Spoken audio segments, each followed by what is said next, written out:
Hey, welcome to Socialism for All. Today's date is November 25, 2024, and in this video we're going to talk about an email sent out by Bernie Sanders in which he suggested that he might start getting involved in backing candidates who take on both the Republicans and the Democrats. Is following Bernie Sanders a good idea at this point? I think it isn't, and we'll talk about why. If you like this video, please click like and subscribe, and consider supporting on Patreon or Buy Me a Coffee at patreon.com/socialismforall or buymeacoffee.com/socialismforall. There are links to Patreon and Buy Me a Coffee in the video description. Alright, so I want to start out by acknowledging the Status Coup YouTube channel, which is where I originally heard of the story in a video titled Bernie Sanders Hints at Starting Third Party. In that video, host Jordan Chariton reads an email from Bernie Sanders in which he allegedly does the hinting. I think it's a bit thin, but yes, there is something there in that direction. We're going to read that email later in the video, and we're also going to review Michael Parenti's comments on Bernie Sanders. Michael Parenti used to know Bernie Sanders and ran for office with him back in the 70s in Vermont. Parenti stayed friends with him but felt that by the late 90s, Bernie had basically adopted imperialist politics, particularly with regard to foreign policy. But I'm actually going to start out by sharing my thoughts on the situation, as this is a running thread that we've had since the beginning of this channel, as we've tried to track and understand the resurgence of the US left, particularly since 2008. This started out as a short commentary, but I wound up elaborating, so here goes. Yes, it is crucial for the U.S. working class to organize outside of both the Republican and Democratic parties. Both of these are controlled by big money, and you're not going to be able to develop independent proletarian class consciousness trying to organize within those parties. To date, the U.S. working class has had decade after decade to do something like that,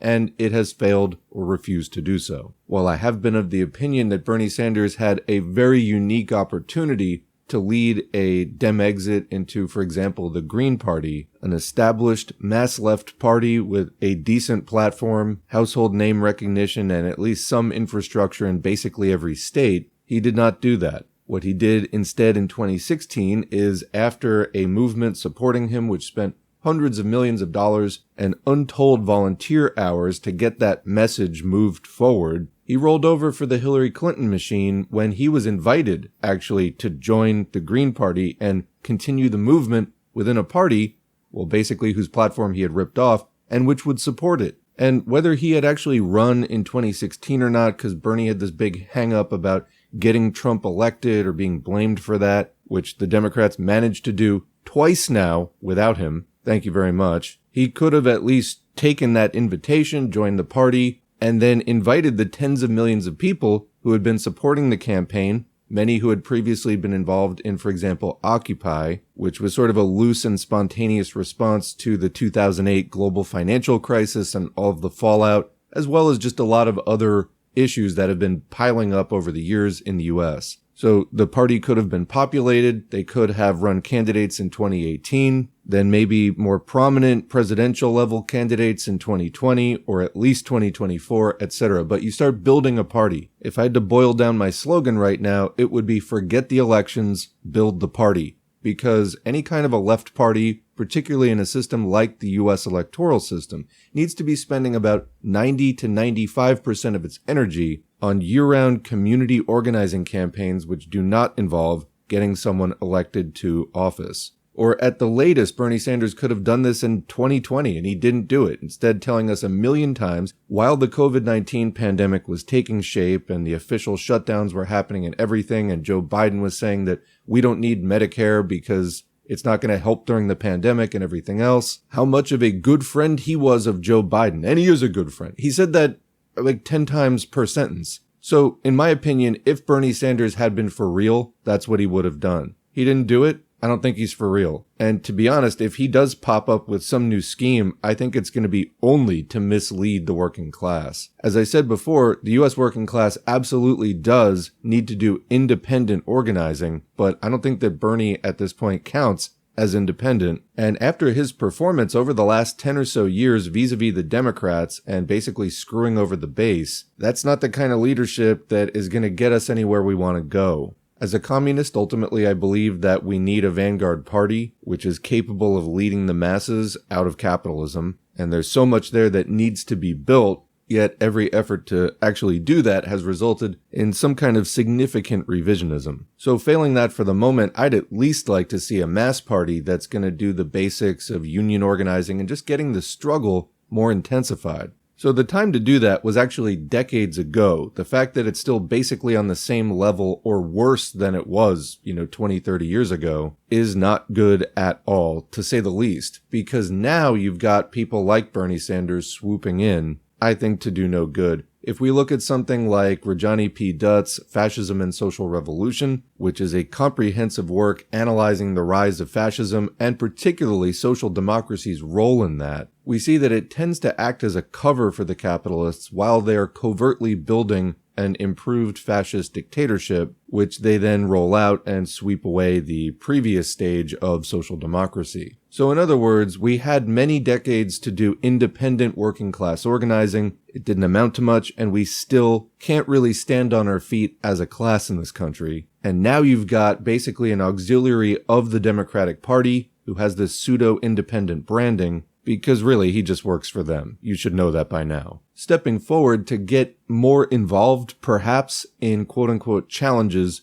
to the Democratic Party. Now you might say, well, didn't you just say that the independent efforts weren't going anywhere anyway? Objectively, yeah. However, we did see something of an upsurge this year in anti-Democratic Party sentiment, with the hated Donald Trump, who lost the last election, winning this one because of a collapse of support for Kamala Harris. So again, this is a bit speculative on my part, because Sanders has not come out with any clear plans yet. But if some kind of mainstream social democratic option emerges, headed by the likes of Bernie Sanders, who could have done this at any point in the last few decades, had a great opportunity to do it, and blew it, I think it's time to be very skeptical and honestly kind of concerned. I've seen a lot of support for something like this despite Bernie's betrayals in both the status quo video comments and on Twitter and on Reddit. And Bernie clearly does still have a lot of support and will be able to do some kind of grift, some kind of whatever this is. And people will be lining up for it, but I don't see this as having positive outcomes. I know people don't want to hear,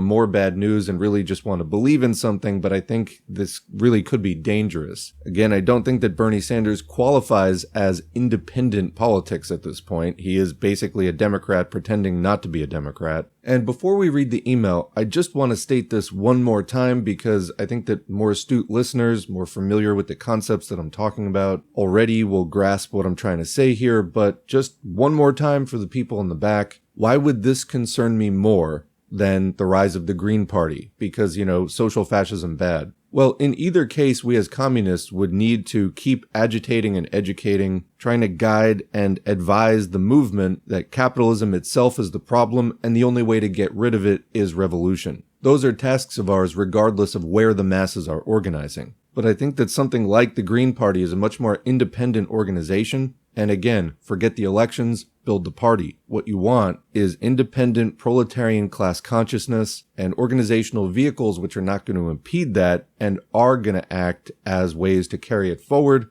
in whatever campaigns the independent class conscious people involved deem fit. And my fear about the Bernie Sanders thing at this point, again looking at past historical movements, is that it's going to look like that to a lot of the less sophisticated people, but actually will be a straitjacket. Why do I think that the Green Party isn't that straitjacket? I've been involved with it. I don't see evidence of it. I see a party that is neglected. When they do have to talk about it, they bash it. It's struggling. It barely has any resources. It has a high turnover problem. And it's just basically reflective of all the other grassroots left organizations that I've seen. And one of the things that have contributed to this state of sort of high turnover, the party can't get off the ground, is I think a lot of Americans are really captured by bourgeois ideas. They want something slick. They want something prepackaged. That's how their tastes have been shaped, including in politics. I mean, how else do you explain anyone believing that the Republican Party, for example, in 2010 with the Tea Party, believing that, that party is going to work for the common person? It's absurd. It's still absurd now. But again, the Republicans are still a well-funded national party which just won the White House.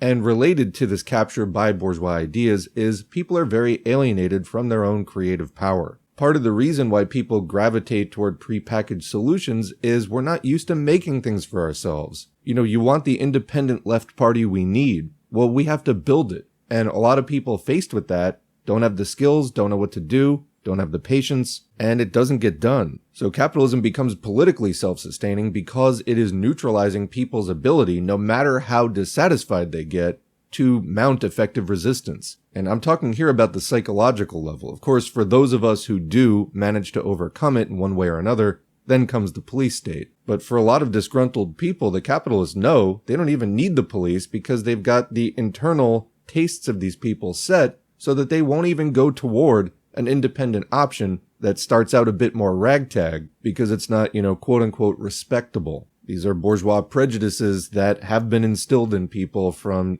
decades of watching TV and reading magazines and everything else. All right, so let's get to the Bernie Sanders email. And credit and thanks to Brent Welder on Twitter for posting this. Dear Brent, tough times. The American people understand that our economic and political systems are rigged. They know that the very rich get much richer while almost everyone else becomes poorer. They know that we are moving rapidly into an oligarchic form of society. The Democrats ran a campaign protecting the status quo and tinkering around the edges. Trump and the Republicans campaigned on change and on smashing the existing order. Not surprisingly, the Republicans won. Unfortunately, the quote change that Republicans will bring about will make a bad situation worse, and a society of gross inequality even more unequal, more unjust, and more bigoted. Will the Democratic leadership learn the lessons of their defeat and create a party that stands with the working class and is prepared to take on the enormously powerful special interests that dominate our economy, our media, and our political life? Highly unlikely. The nerve of this guy. They are too much wedded to the billionaires and corporate interests that fund their campaigns. You're just noticing this, or what? Given that reality, where do we go from here? That is the very serious question that needs a lot of discussion in the coming weeks and months. Or, like I said, decades ago, but whatever. How do we expand our efforts to build a multiracial, multi-generational working class movement? How do we create a 50-state movement, not politics based on the Electoral College and, quote, battleground states? How do we deal with Citizens United and the ability of billionaires to buy elections? How do we recruit more working-class candidates for office at all levels of government? Should we be supporting independent candidates who are prepared to take on both parties? I mean, yeah, but Bernie Sanders doesn't even meet that description. How do we better support union organizing? How do we put together listening sessions around the country that intentionally seek input from people who didn't vote for Democrats in the last election? How do we best use social media to build our movement? Whose movement? And combat the lies and disinformation coming from the billionaire class, billionaires are not a class, and right-wing media. How do we build sustainable and long-term issue-based organizing structures that live beyond individual campaigns? These are some of the political questions that together we need to address. Oh, now together we need to address. Where were you, Bernie? Where have you fucking been? Anyway, and it is absolutely critical that you make your voice heard during this process. Bernie, fuck you. Honestly. People who are actually left have moved on from Bernie Sanders, and probably actually will end up fighting Bernie Sanders in the struggles to come. Not me, us. That is the only way forward. Well, what happened to not me, us when people didn't want you to drop out? No, then it was you, Bernie, because you were concerned about sucking up to your Democratic Party colleagues. So that's the Bernie Sanders email. I don't have a lot else to add, so let's close by reviewing Michael Parenti's comments on Bernie Sanders, delivered 8 or 9 years ago when Bernie was running in the first Democratic primary against Hillary Clinton, 2015-2016. The question is, what is Dr. Parenti's view of Bernie Sanders? Well, Bernie and I were very close friends for years. He'd come over my house. When I lived in Washington, D.C., he came with his son once, and my son was visiting me. I made them dinner. Bernie and I both ran on the Liberty Union ticket in Vermont. I ran for the House of Representatives. Vermont has only one congressman, so you can't get gerrymandered out. But it meant I'd go up and down the whole state, and I got 7% of the vote. Bernie ran for Senate, U.S. Senate. He got 2% of the vote. Not that I'm trying to be committed.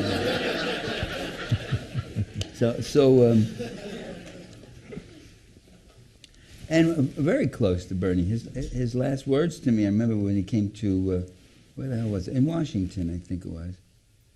No. It was right in Berkeley, California, when I was living there. Bernie came to Oakland, and he said, "Where have you been? I haven't seen you. Stay in touch with me." I said, "Oh, sure, I will, Bernie." But then came the Yugoslav war, and Bernie sided with President William Clinton and supported the bombing of Yugoslavia, 78 days and nights, depleted uranium, which has left Serbia today with the highest cancer rate in all of Europe. I vigorously opposed that war and wrote a book about it called To Kill a Nation, the attack on Yugoslavia. And Bernie, as I told Huck, Huck was a good friend. I forget Huck's last name. He was a professor from the university who took a leave to go work in Bernie's office when Bernie was now in the House of Representatives. Bernie went to the House of Representatives. He got elected mayor of Burlington and then House of Representatives and then the U.S. Senate. And now he's doing this try for the presidency. What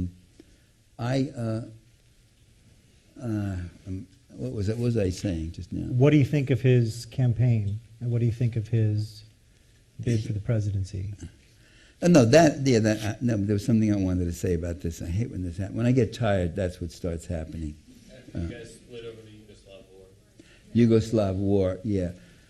I said he's standing shoulder to shoulder with NATO and the CIA and the White House and Bill Clinton and these creepos for a war against these people like this. I said and that's when I broke with him. I stopped sending contributions. I stopped. Furthermore, his salary was way bigger than what I was making. And so when I saw that he was running, and I put on the little thing to see some of the events with 10,000 people, I must admit I sat there and it was very touching, and I was so happy to see it. I was very happy to see Bernie getting up there, 10,000 people, and the powers that be have to deal with him in some way now. He's like a big blister in the way, and they got to deal with him and say, well, blah, blah, blah. And mostly they don't say too much. They just concentrate on Donald Trump, yeah, I think it's great. The trouble is he's still not saying anything about foreign policy. He's still not criticizing.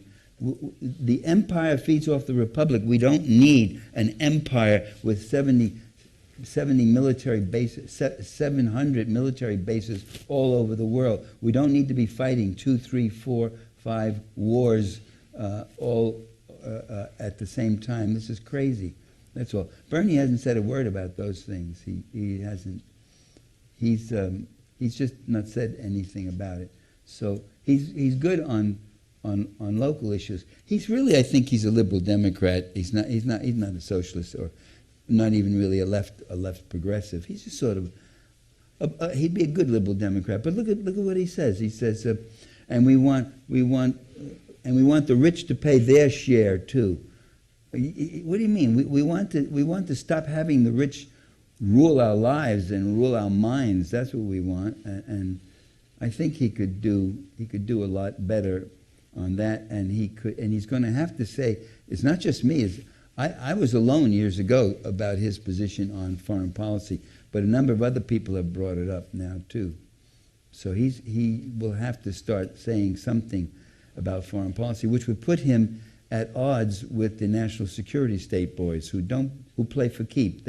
When you get into arguments with them, you got to be careful about your plane crashing or your car skidding and going off the road, or a lone assassin coming over and killing you, as John Lennon happened to him, remember? And a few others, supposedly.